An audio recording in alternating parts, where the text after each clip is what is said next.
السلام عليكم ورحمة الله تعالى وبركاته. تطور خطير في القضية ديال بني محمد وديال القاتل، ديال داك الشخص، يعني السمسار.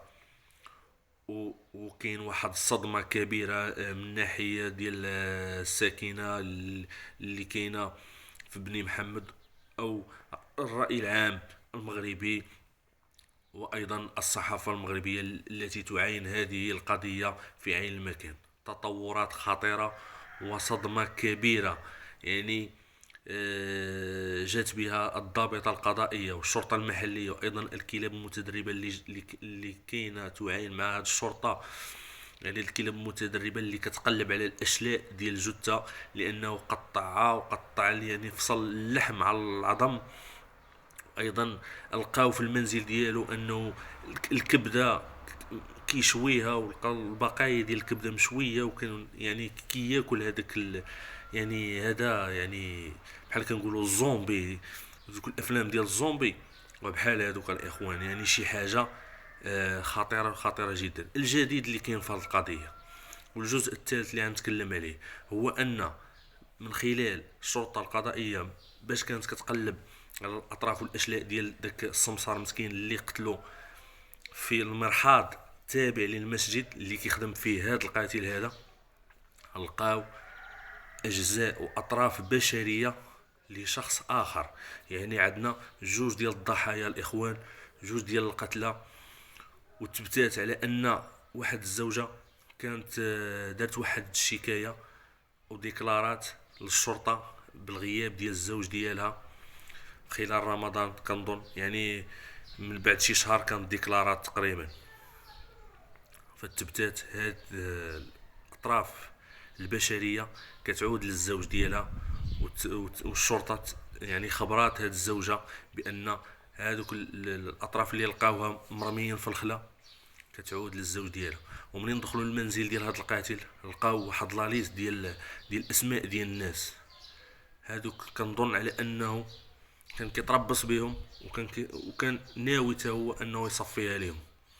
هذا هو الجديد الاخوان. والغريب في الامر هو هذا السيد هذا كينتمي يعني للزومبي. يعني دوك الشيء اللي كنا كنشوفوه في الافلام ديال الزومبي واكلين ديال البشر. هو في هذا السيد، لان لقاو الكبده مشويه، لقاو الطيحان مشوي. السيد هذا كيتغدى وكيتلذذ. خرجوا بعض الناس يقولوا انه مريض نفسي. انا هذا السيد ما كنسميش مريض نفسي او احمق او ما شابه، لان هذا السيد هذا كيعرف يقطع الاطراف وكيتربص بالضحيه وكيقتلها، وكيعرف يخبي ايضا الجريمه، ويخبي ايضا اداه الجريمه. وكيدير راسو ان شيئا لم يكن، وخدام في المرحاض التابع للمسجد، واخا انه كيبان شخص عدواني. وقال لك يعني كاين اكثر من 60 شكايه في المنطقه ديال بني محمد. وهاد 60 شكايه يعني المسؤوليه كتعود للقايد ديال تما والمسؤولين اللي تمايا. كيفاش؟ السؤال مطروح. كيفاش كانت 60 شكايه ضد هاد الشخص هذا ومازال يعني طليق يعني في الشوارع ويشكل خطر على المرة؟ وهذه هي النتيجة، جوج ديال الضحايا. وكيشكو الناس دابا حاليا، ايضا الشرطة كتبحث ربما يكونوا عنده ضحايا جدد او قتلى اخرين.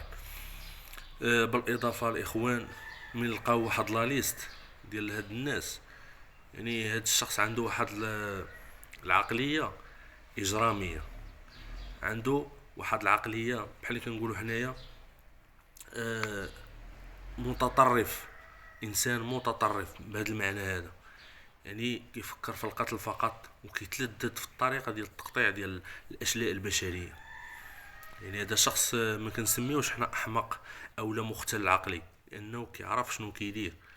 ايضا من انه كيخبي الاطراف البشريه وكيخبي المعالم ديال الجريمه، وكيحاول انه يتملص من التهمه. فهذا شخص ماشي عادي، لان الاحمق او المختل العقلي كيقدر يضرب لمره واحده فقط، وما كيكونش ناوي انه يقتل. فهذا هو الجديد. يعني صراحه انا تصدمت، لان الشرطه كتقلب على واحد الجثه، فاذا بها كتلقى جثه اخرى هامده، مقطعه لاطراف، يعني كيقطعها بواحد الطريقه خطيره وخطيره جدا، لدرجه انه كيفصل كيسلخ الجثه، كيسلخها كيفصل اللحم على العظم. شرف الله مسامعكم. يعني صراحه هادشي هذا حتى الساكنه ديال ديك المنطقه قالوا علينا ما هادشي هذا ما عمرنا عشناه وما عمرنا شفناه في الحياه ديالنا. بالاضافه الاخوان على ان هذا الشخص سبحان الله ملي كتشوف له في وجهه، حيت شفت بعض الفيديوهات سبحان الله، يعني الشكل ديالو يعني كيظهر عليه العلامات ديال المجرمين. يعني ما كيبانش فيه النور ولا كيبان انه شخص مزيان، رغم انه عنده اللحيه وكيلبس الفوقيه وكيلبس داكشي ديال الدين، ولكن وجهه ما مبشورش، وجهه ديال الغضب، ما يتشوفو تهرب منه بحال هذاك النوع صراحه. واحد النقطه اخرى، هاد السيد راه مجوج، وهاد السيد هذا اللي قاتل مجوج وعنده ولاد وعنده جوج بنات، عنده بنت وكتقرا قال لك مزيان. قال لك ثاني حاجه كان انه كيمارس التجاره، كيبيع الخضره والفواكه بالجمله، كيفرقها على الخضاره. يعني انسان كان خدام، كان مزيان في الاول، ولكن عنده افكار تطرفيه، عنده افكار اجراميه. يعني كان كيتسنى كيتحنى الفرصه باش يطبق هاد الجرائم ديالو على ارض الواقع، لان هادشي هذا كان كيخطط ليه مع راسو. وللاسف صراحه الشرطه مشكورة ان لقات القبض عليه، ومازال كتجري البحث يعني على قدم وساق. يعني اشلاء ديال البشر باقي ما كملوهاش الاخوان. يعني هذا السيد هذا ماشي قطعوه لا، يعني ترش الاشلاء ديالو في الخلا، يعني في شي اماكن اللي باقي لحد الان الشرطه باقا ما عارفاش. يعني ديك الكلاب المتدربه كتبقى تشمشم على البقايا ديال الانسان، تقلب عليه باش تجمع ديك الاشلاء ديال البشر.